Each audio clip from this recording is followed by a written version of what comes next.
생활물류 서비스 산업 발전 법안은 가결되었음을 선포합니다. 저희 무료로 물건 분류하잖아요. 밤 12시 전에 끝날 수가 없어요. 근데 이제 언론에 이게 계속 노출이 되니까 10시 전에 마무리를 지어라. 그게 거의 강제 내용이에요.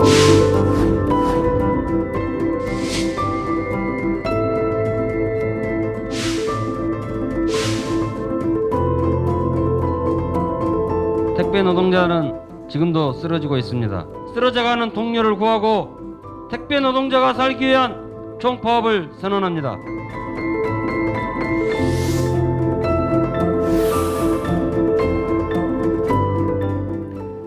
네, 코로나 시국이 길어지면서 온라인 상거래와 택배 거래가 폭발적으로 증가했죠. 이후 택배 기사들의 잇단 과로사 문제가 화두로 떠올랐었는데 어느 정도 해결됐다고 생각했는데 실상은 그렇지가 않습니다. 지금 그 택배 노조가 27일 지금 총파업 예고한 상태죠. 네, 그렇습니다. 내일하고 모레 조합원 투표 거치고 난 다음에 동의가 구해지면 27일 총파업하겠다 이렇게 선언을 했는데요. 네. 택배 노조가 주장하는 바는 세 가지입니다. 아마 다 들어보셨을 거예요.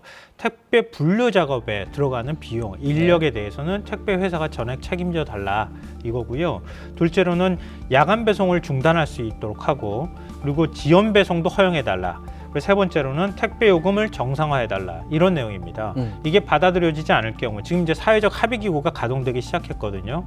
거기에서 사측이 이걸 받아들이지 않을 경우에는 총파업을 하겠다 이렇게 얘기를 하고 있습니다. 이게 기억을 거슬러 올라가 보면 작년에 이게 되게 이슈가 됐었잖아요. 네. 그때에서 어느 정도 정리가 된 줄 알았는데 그때 정리가 다 안 됐나 봐요, 그러면?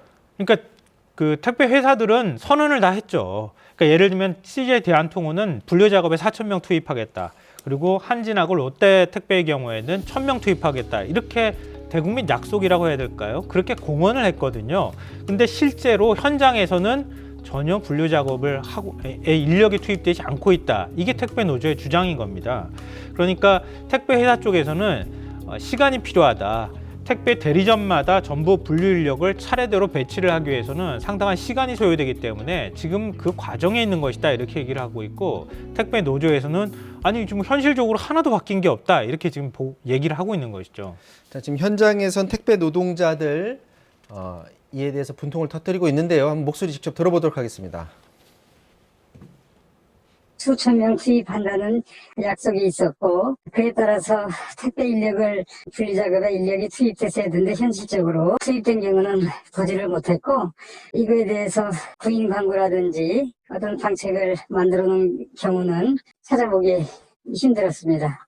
10시 이후에 배송하지 말라는 지침이 있었을지라도 그것을 누가 대신해 줄 수가 없기 때문에 새벽까지 배송을 하는 일이 있었는데, 정작 적체가 계속 쌓여 있을 때 그 해소하는 방법에 대해서는 안이 없죠. 노동자가 쓰러지지 않겠다고 발표할 때 저희 택배 노동자들은 정말 기대가 컸었습니다. 이제 이 택배 현장이 달라질 수 있겠구나. 내 동료들의 빚값을 이렇게 돌려받게 되는구나. 이제 열심히 일하러 죽지 않아도 되는구나. 이런 기대들을 했었습니다. 그런데 12월 그리고 1월 지나오면서 우리 동료 기사들이 그전과 다름없이 여전히 똑같은 방식으로 쓰러지고 있습니다. 자, 참고로 앞서 그 언급됐던 택배 회사는 밤 10시 이후에 그 잔여 물량 택배 운송을 일단 중단했다 이렇게 공지를 했다고 하는데, 지금 이런 그 총파업까지 예고한 이유가 저렇게 지난해 뭐 합의를 하고 했다고 하더라도 그 이후에도 계속해서 그 과로사 사망자들 계속 나오고 있는 상황이잖아요. 네, 아시다시피 지난 한 해 동안에만 택배 노동자가 16명이 사망했고요. 지난해 연말부터 따지더라도 3명이 뇌출혈로 쓰러지고 2명이 네. 사망하는 일이 발생했다는 겁니다. 그러니까 올해 초까지 이게 이어졌거든요. 그러니까 개선하겠다 이렇게 발표를 했는데 실제로 개선 효과가 나타나지 않고 여전히 과로사로 인해서 사망하는 일이 발생하고 있다.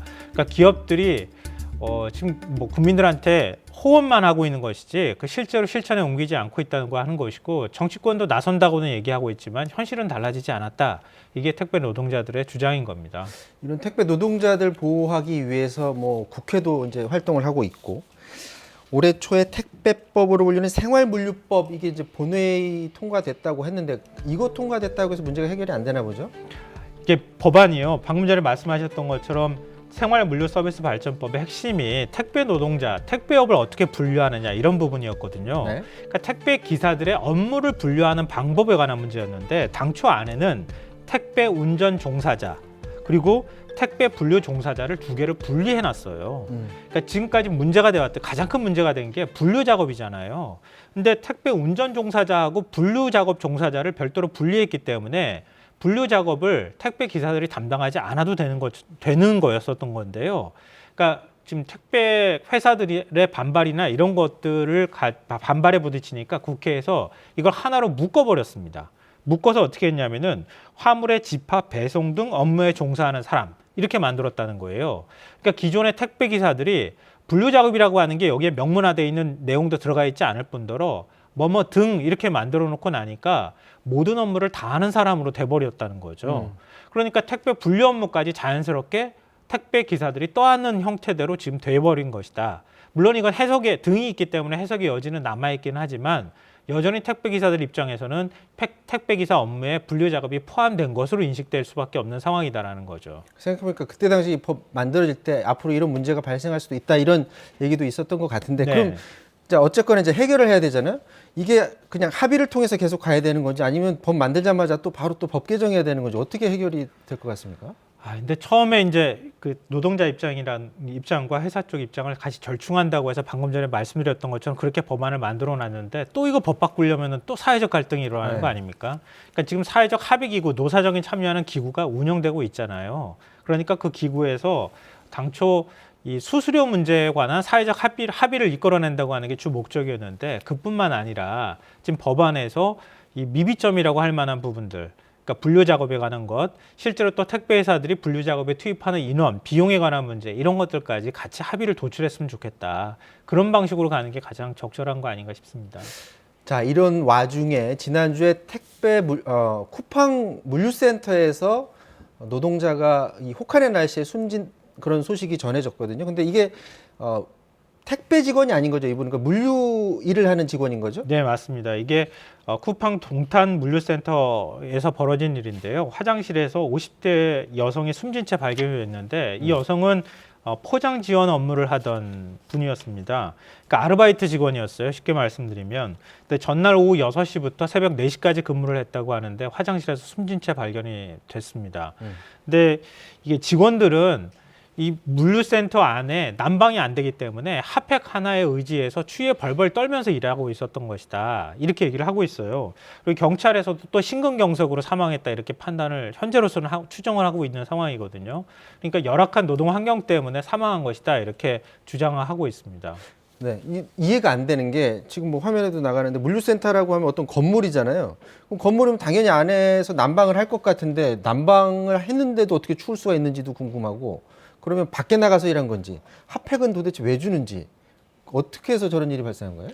그러니까 우리가 신선식품을 유통하는 곳 같은 경우에는 냉장 보관을 해야 되잖아요. 그러니까 기본적으로 굉장히 추울 수밖에 없죠, 안이. 네. 근데 이 여성이 사망했다고 하는 동탄 물류센터의 경우에는 그냥 일반 물류센터라 그래요. 네.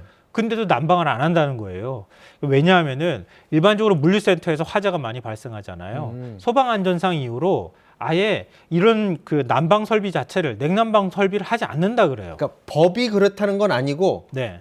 불 내지 않기 위해서 회사가 자체적으로 그렇게 한다는 거죠? 예, 냉난방 설비를 하지 않고 회사 측 얘기로는 휴게센터 같은 데에는 이 휴게 공간은 난방을 한다 이렇게 얘기를 하고 있지만 실제로 작업하는 공간에서는 그냥 지금과 같은 추위에 그냥 물류센터 아무런 난방이 이루어지지 않는 공간에서 일을 하고 있는 상황인 거죠. 네. 그래서 직원들의 얘기로는 지금 노동 강도가 굉장히 강한 곳인데 일부러 난방을 안 하는 거 아니냐 이런 얘기까지 직원들 사이에서는 나온대요. 왜 열심히 뛰어다니면서 일하라고. 예. 추우니까 더 열심히 일할 것이다. 그런 생각을 한다는 거죠. 추측을 한다는 거죠. 예, 그런 얘기까지 직원들 사이에서 나오고 있다고 하는데요.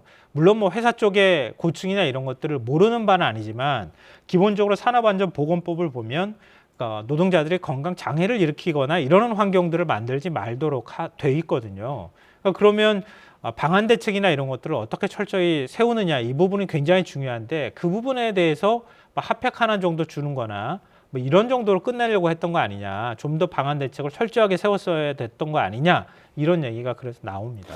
혹시 뭐 거기에서 일하는 사람이 뭐 아르바이트생만 있어서 그런 건 아니지, 물론 더 조사를 해봐야 알겠지만 그냥 듣기도 너무 충격적인 소식 같아요. 어떻게 그 추운 날씨에 핫팩 하나를 가지고서 일하라고 그렇게 어떻게 보면은 한지로 몰아넣는 꼴이 되는데요. 그럼 이게 참 구조적인 문제인 것 같아요. 보니까 회사 입장에서는 일반 물류센터, 특히 이제 로켓 배송을 한다고 하잖아요. 그러니까 그런 경우에는 배송 업무가 한꺼번에 많이 몰리는 상황이기도 하고, 그러니까 정규직 직원뿐만 아니라 이렇게 아르바이트, 단기 아르바이트를 굉장히 많이 쓴다는 거죠. 그러니까 굳이 직원 관리에 대해서 신경을 쓰거나 또 반대로 생각하면 소홀하게 했을 가능성, 이 부분을 생각해 볼 수 있을 것 같고요. 말씀드렸던 것처럼 겨울 같은 경우, 특히 여름 같은 경우에 찜통이거나 아니면 이렇게 아예 한 대에 놓여 있는 것처럼 노동자들이 일하는 환경을 조성하는 거, 이게 과연 바람직한 것이냐, 이런 근본적인 문제에 대해서 한번 고민을 해봐야 될 것 같습니다.